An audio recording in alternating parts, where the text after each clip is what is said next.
quand l'agonie va débuter, notamment, si possible, de libérer la pièce, dans la mesure du possible, de libérer la pièce. Et aussi, comme la dernière fois on a expliqué, si on peut veiller à ce que seules les personnes de bonne moralité rencontrent les mourants, c'est encore mieux.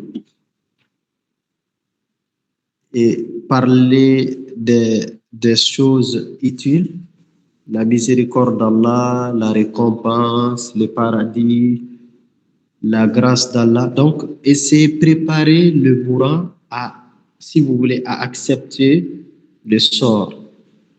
Ça, quand on voit des signes de la mort ou lorsque l'on suspecte des signes de l'agonie, donc, essayer de l'accompagner, l'assister afin de, dans ce dernier moment de son existence terrestre, à accepter la rencontre d'Allah subhanahu wa ta'ala. Et surtout, le plus grand bienfait que l'on peut faire, c'est de l'aider à prononcer la ilaha illallah, la shahada. De lui demander de dire la ilaha illallah.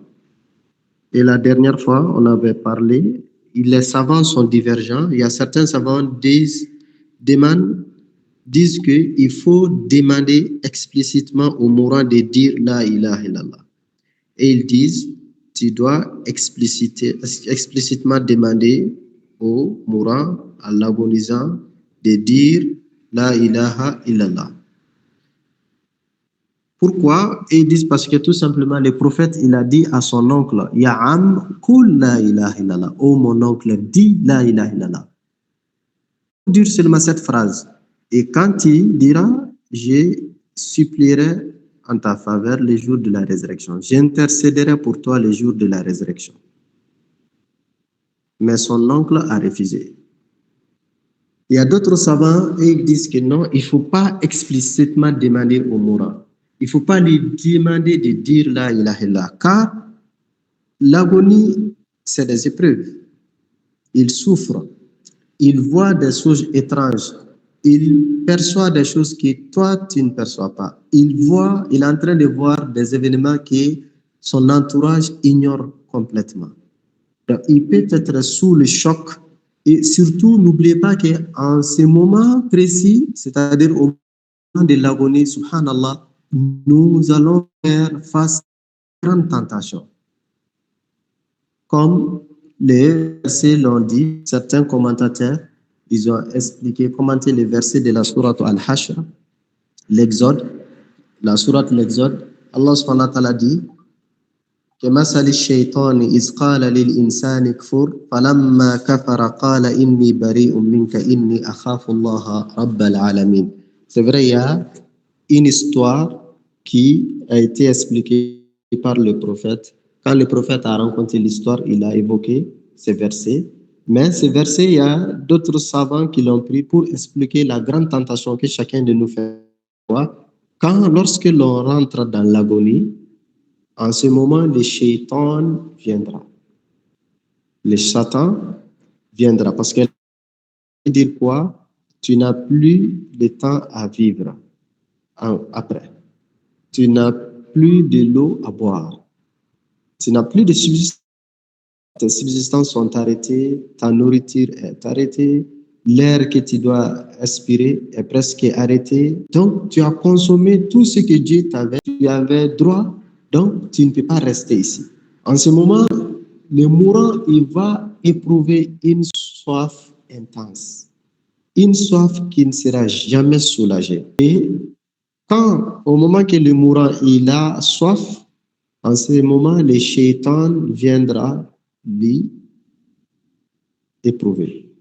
Le shaitan se présentera avec de l'eau fraîche, et demandera au mourant de l'adorer afin qu'il puisse lui servir, afin qu'il puisse lui donner à boire de l'eau. Il va demander, si tu reconnaîtras que moi, Satan, je suis le Seigneur, je te donnerai à boire. Je te servirai. Et c'est la grande tentation. Et c'est pourquoi il peut dire non. Maintenant, le nom que le mourant va prononcer, toi tu ne sais pas, c'est quel nom? Est-ce que non, je ne dirais pas la ilaha illallah, ou il est en train de répondre le Satan? Il y a ce risque-là, c'est pourquoi les ulémas, certains ulémas demandent de ne pas explicitement demander au mourant de dire la ilaha illallah. Car il y aura toujours cette conversation. Comme l'anecdote, le cas de Imam Ahmad bin Hanbal. On dit lorsque Imam Ahmad bin Hanbal, il était dans l'agonie, les gens étaient surpris de l'entendre dire que non, pas encore, non, pas encore. Ceux qui étaient autour de lui, ils étaient dépassés. Il dit, ce grand imam, en mourant, il dit non, pas encore. Après, quand il a eu l'occasion, il dit, c'est Shaitan qui était là, qui est venu pour me m'induire en erreur. Il me disait, oh Imam Ahmad, toi, tu as été à l'abri. Moi, je n'ai pas eu le pouvoir de t'induire en erreur. Je n'ai pas pu te désorienter. Imam Ahmad a dit que non, pas encore. Non, pas encore. Il dit que Shaitan voulait dire ça comme sous forme de la vanité, afin qu'il puisse être satisfait de son âme. Et comme ça va être une porte par laquelle le Shaitan va lui désorienter. Il a dit non, pas encore. Okay. C'était une réponse adressée au Shaitan, afin que le Shaitan ne puisse pas les désorienter. Bon, mais dans tous les cas, ça, c'est un effort des savants. C'est à nous de voir, quand nous assistons un malade, en fonction du contexte et l'état du patient, on va voir s'il faut lui rappeler ou il faut simplement dire à sa présence la ilaha illallah.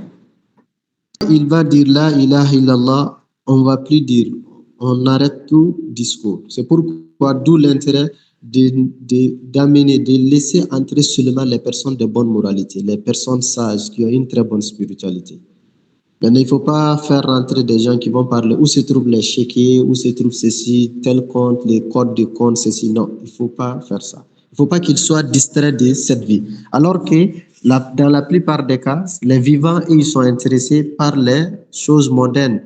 Le mourant, lui, tout ce qui les intéresse maintenant, c'est l'au-delà. C'est pourquoi vous voyez, la législation dit que quand tu rentres dans l'agonie, tu n'as plus droit à ta richesse. Ton droit limite au tiers seulement. Parce que si on lui laisse le droit, il sera tenté de dépenser toute sa richesse. Il va tout dépenser en aumône afin de se racheter. Mais le législateur a privé, en tout cas, la personne d'agir de sa richesse quand il est dans l'agonie. Il ne peut pas dépasser le tiers de sa possession. Et dès que l'âme rend, l'homme, l'être humain rend l'âme, nous avons vu la dernière fois les hadiths, le prophète sallallahu alayhi wa sallam, il dit, la vie suit, le regard suit l'âme. Le regard va suivre l'âme. Et c'est pourquoi lorsque l'âme quitte le corps, très souvent, vous allez remarquer que les yeux vont être grands, ouverts et fixés. Donc, il est de la sunna du prophète sallallahu alayhi wa sallam de fermer les yeux des mourants. Donc, la personne qui a rendu l'âme, on ferme ses yeux. Si les yeux sont fixés, donc on ferme les yeux. On va fermer les paupières. Donc, parce que l'état des yeux ouverts fixés, ça, c'est effrayant. Ça peut effrayer. Donc, il est de la sunna du prophète sallallahu alayhi wa sallam de fermer les yeux et, si possible, de couvrir le corps. Parce que le temps que le corps va prendre, quand l'âme quittera le corps, d'un individu à un autre, ça diffère. Il y a certains qui vont changer, soit de la couleur, la présentation. Donc, ceci, ça peut être effrayant pour la famille, pour l'entourage. Donc, il est de la sunna de couvrir par un drap, par une tunique. Très souvent, même dans les hôpitaux, quand l'âme a quitté le corps, on couvre le corps. On va couvrir le corps afin de protéger et le mort les défunts et protéger aussi les vivants. Cacher la nudité du défunt et aussi préserver la sensibilité des vivants. Ensuite, le plus important actuellement, ça c'est une recommandation, peut-être il faut toujours vérifier ou si vous voulez approuver le décès. Il faut confirmer le décès. Bon, en général, nous amenons nos malades dans les centres de santé et la plupart des personnes rendent l'âme dans les centres de santé et les médecins, c'est leur droit et c'est leur devoir de confirmer le décès. Et il y a des certificats qui sont délivrés. Même si quelqu'un est décédé dans la famille, on l'amène le corps à l'hôpital afin qu'on puisse vérifier et confirmer. Donc, les jurisconsultes demandent, il faut toujours valider le décès par les agents de santé. Avant d'agir, avant de passer la nouvelle, avant d'annoncer, il faut que ça soit confirmé, que le décès soit confirmé. Donc, ça protège, ça évite beaucoup d'erreurs et aussi l'accès au cimetière aussi va être facilité. Et la sortie des corps aussi, ou l'accès à la morgue, la sortie du corps de la morgue aussi, tout ceci vont être facilités. Donc, il faut que la mort soit confirmée. Maintenant, si on a un patient, un proche à la maison, comment on va considérer que c'est un décès? Si nous avons l'expérience, il y a certaines méthodes ou pratiques, mais à défaut, dans tous les cas, et ce qui est recommandé maintenant actuellement, c'est d'amener toujours, quel que soit l'état de la personne à l'hôpital, dans un centre de santé afin que la mort puisse être confirmée, avant de procéder à quoi que ce soit. Le mieux, dans tous les cas de figure, dès que l'on suspecte quelque chose, des anomalies, des inconforts, des situations désagréables, des situations étranges, il faut amener la personne dans un centre de santé les plus proches. Donc, en ce moment, quel va être le rôle et le devoir des personnels soignants d'assister, d'accompagner, de faire le nécessaire. Effectivement, comme le docteur a dit, la question de l'autopsie, c'est quelque chose qu'il ne faut pas négliger. Et sur le plan entre les jurisconsultes, cette problématique est en discussion. C'est un débat interne de la jurisprudence. Est-ce que maintenant, faut-il accepter de faire pratiquer l'autopsie ou pas? À un moment donné, il y a certains qui étaient réticents, mais actuellement, pratiquement, il n'y a plus de résistance. Il n'y a plus de résistance des jurisconsultes. Il n'y a plus de refus et chacun voit l'utilité car il y a des tentatives d'assassinat, d'homicide, ainsi de suite. Donc, il est quand même important de faire valider le décès, que le décès soit confirmé. Oui, c'est pas exigé, mais s'il y a un doute, bien sûr, parce que l'autopsie, ça permettra d'étayer certaines situations, notamment, par exemple, dans la famille, quelqu'un qui tuerait un de ses héritiers, il a tué une personne pour bénéficier de son héritage. Ça peut arriver. Quand on fera l'autopsie et que la question de l'homicide volontaire est mise en exergue, c'est vrai, il y aura d'autres analyses, examens qui vont être faits, interprétés, les dossiers vont être transférés au parquet, ainsi de suite. Donc, lorsque les analyses sont poussées et qu'on arrive à incriminer un des héritiers, si les faits se déclarent par la suite avérés, son implication, l'une de ces sanctions, lui, il sera privé. Il sera simplement radié de l'héritage. Il ne pourra plus bénéficier de l'héritage. Bon, maintenant, la loi va s'appliquer aussi en fonction des différentes dispositions en vigueur. Mais du point de vue de l'islam, il va être radié de l'héritage. Si vous vous rappelez la sourate al-Baqarah, les Juifs sont venus demander à Moussa, quand ils ont eu un mort, comment reconnaître ce mort-là? Moussa a dit, Inna Allah ya'murukum an tazbahu baqara, de tuer une vache et de prendre une partie de la vache, frapper le mourant. Et quand ils ont frappé, le défunt, il s'est réveillé, il a dit, c'est un tel X qui m'a tué. Donc, c'est son neveu qui l'avait assassiné afin de bénéficier de son héritage. Donc, ce dernier a été exclu de l'héritage. Maintenant, cette disposition est valable en islam. Donc, quand il y a des situations de doute, bien, effectivement, on peut faire l'autopsie. On peut faire l'autopsie. Parce que ça permettrait de sauver les vivants. Quand des situations sont connues, donc c'est bon. Et puis, bon, pour le cas de la médecine, de la recherche, ça va permettre de comprendre quelques phénomènes.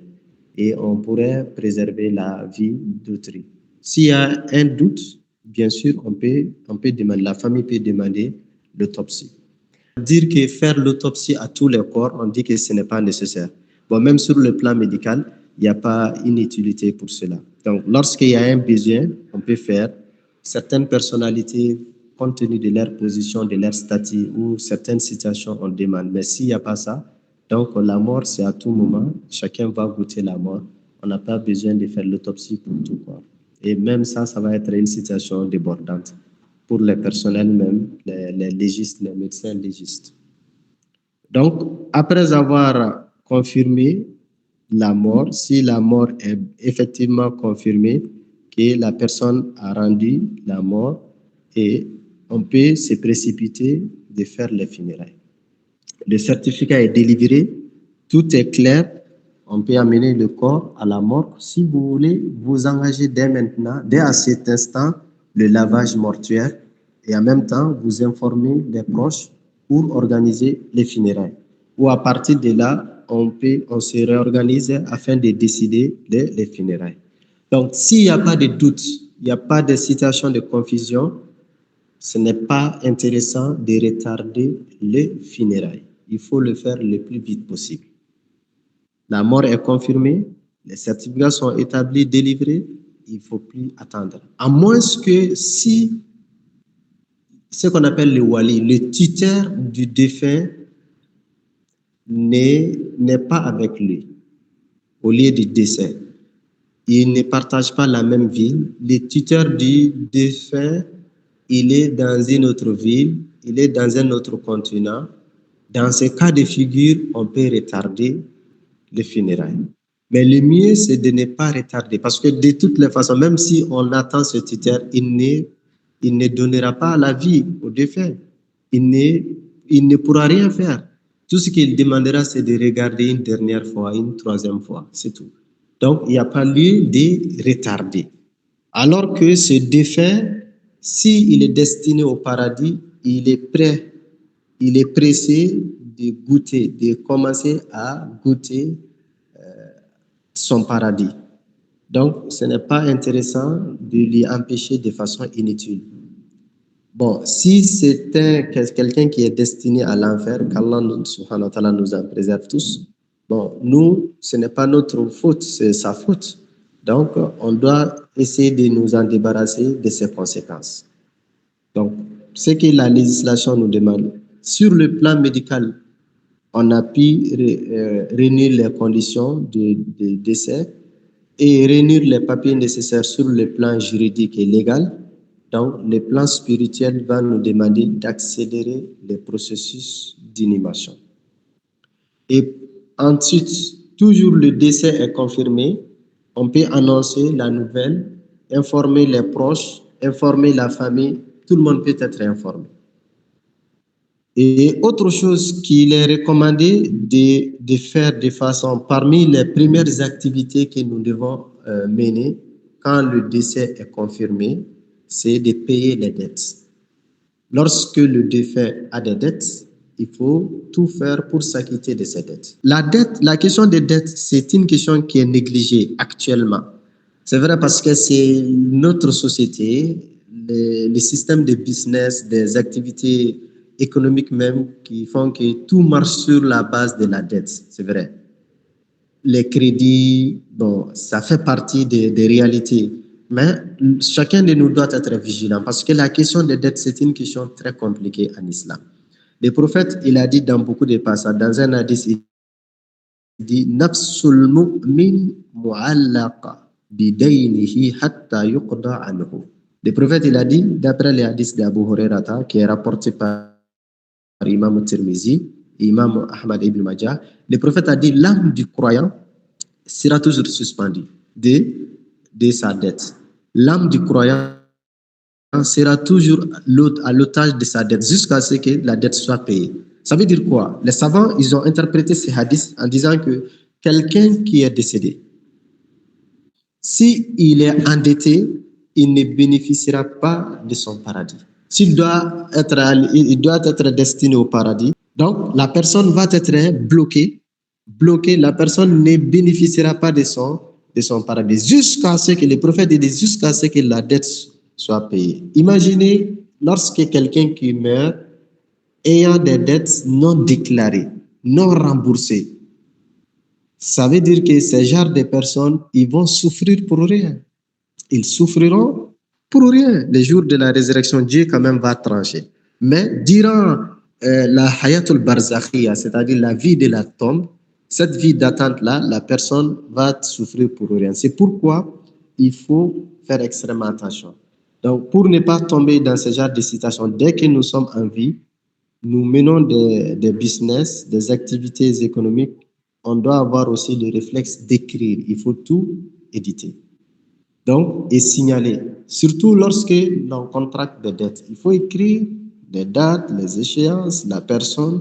Il faut tout spécifier et informer sa famille ou leur montrer ou faire établir des actes notariaux en fonction du montant de la dette. Mais dans tous les cas, il faut spécifier la dette.